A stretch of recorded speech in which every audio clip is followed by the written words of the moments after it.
Thanks for tuning in. This is video 2 of my pontoon rebuild redesign. Sitting here this morning absorbing some caffeine, thinking about what she wants to be. If you saw my last video, we're going to try to throw as much of the conventional thinking out the window and try to do something different here. I spent quite a bit of time this week pondering this. Actually, I spent quite a bit of time the last 2-3 months since I bought this thing, trying to figure out, what does she want to be.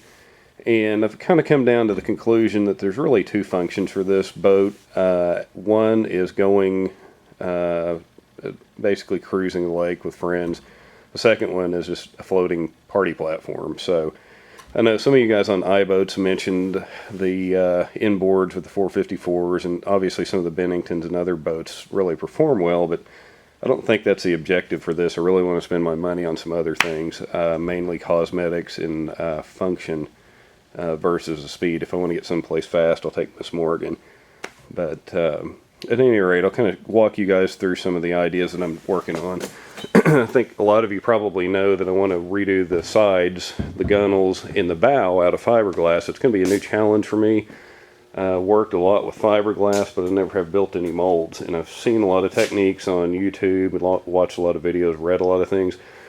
We're going to do a lot of experimenting here too. May not be quote unquote the way to do it, but we might find some techniques that actually work well for this.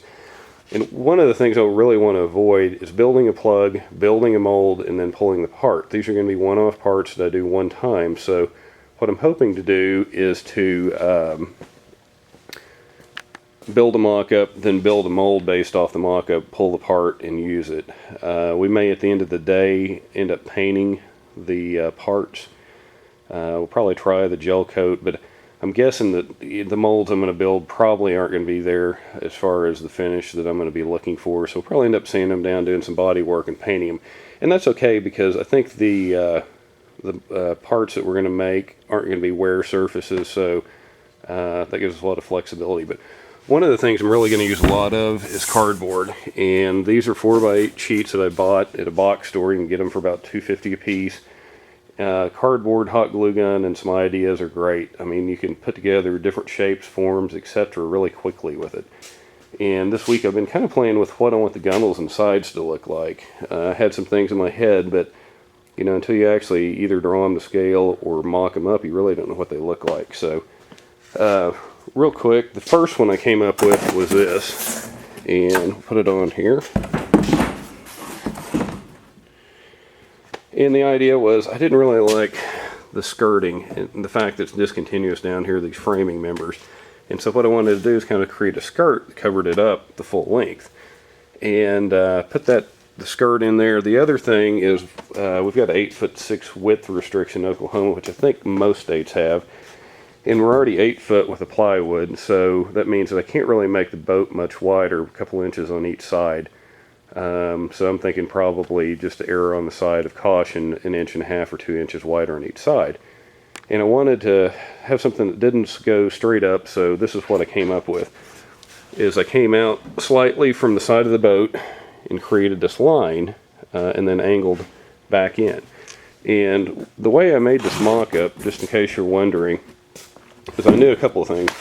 I knew the overall height from the deck, which would be right here to the top. I wanted it 2 foot. The typical pontoon's 30 inches. And my thought process was to lower the sides of it, try to make it look a little sleeker, a little slicker. Of course, the thing that does is now I've got to do custom furniture or seats. That's where I wouldn't use the word furniture, but kind of gotten into that. But anyhow, the seats will be custom in lower back for this. So that, anyhow, I knew the 2 foot dimension. So on my plywood here, and you could do this on cardboard, whatever else, I just took a framing square and laid out a line here. Then I went up 2 feet, and I knew where the top of my gunnel was going to be at.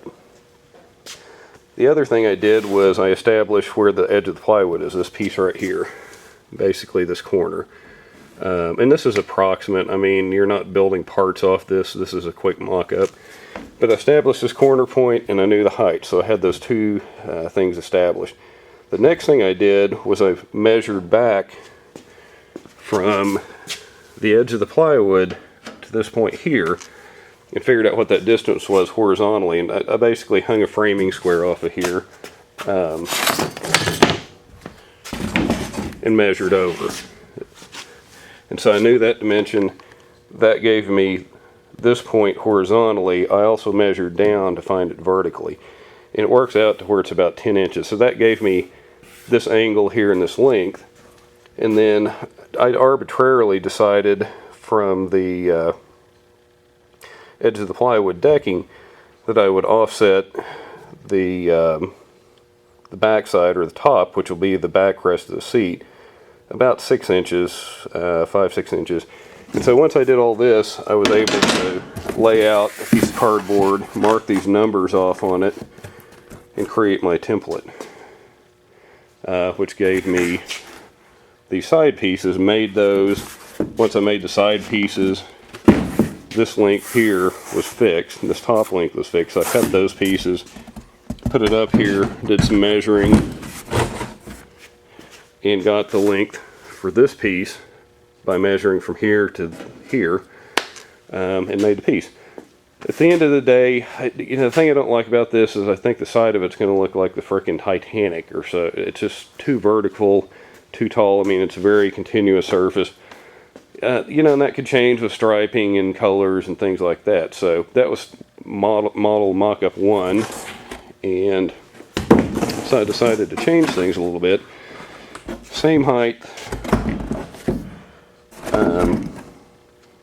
but what I did was I returned the bottom part back in just below the bottom of these Z-purlins. And what that did was it made the overall height look shorter when you're looking at it from the side. It depends on the angle you look at. Let me see. See how tall the one on the left looks versus the one on the right. So it shortened the overall appearance of the height from a visual standpoint. So those are kind of the two little mock-ups that I've done so far, real quick. Like I said, X-Acto knife, utility knife, hot glue gun, cardboard. Spent $2 and start to get an idea of what the mass and the volume of the boat's going to look like. The other thing that I've been working on was kind of how does the boat lay out. Starting back here in the back, originally it had the fuel tanks and the batteries back here. You can tell this is a really sexy looking piece of aluminum. We're going to store it with the fence. What I want to do is recapture this back here. Kind of like if you look in the Harris float boat, the one I posted, you can kind of see how the deck comes on all the way back and then swings around, and we have the motor well, etc. So I'm going to capture that real estate.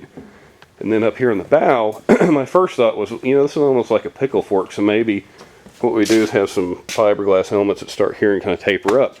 But at the end of the day, it's not a pickle fork, and it's not going to go fast. So what I'm thinking I'm going to do is capture this real estate up front, but I'm going to start back here somewhere and kind of radius this off where it softens the corner. And then I'm going to build a fiberglass front for it, a bow that kind of comes up like that, and then ties into the gunnels on the sides. And I think eventually that will drop down at some point to the deck and leave the stern open.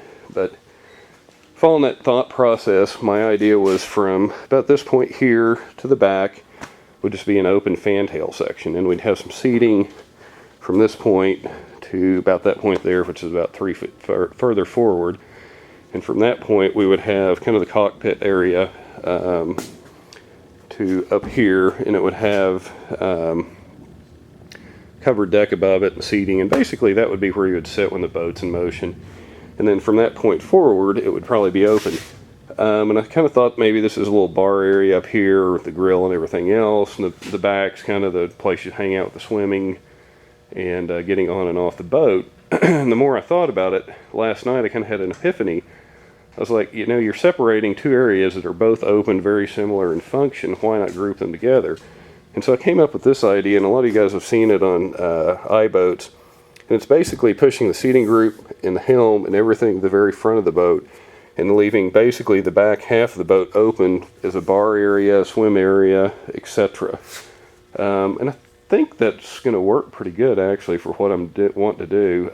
The only thing I'm wondering is pushing the covered section that far forward if it's going to look a little awkward. But I'll go ahead and mock the whole thing up, see what it looks like, and try it out. The only other concern I have is the all the weight, moving everything forward, all the seats and canopy, etc. But I think if I upgrade to a bigger motor, which I'm probably going to go to a 115, it had a 45 on here, the weight from that will probably offset it. Plus I can also move gas tanks and batteries towards the stern if I need to kind of counterbalance that. But anyhow, that's video 2. That's where we're at. It's Saturday, and hopefully I'll get a lot done today. Talk to you guys soon. Thanks.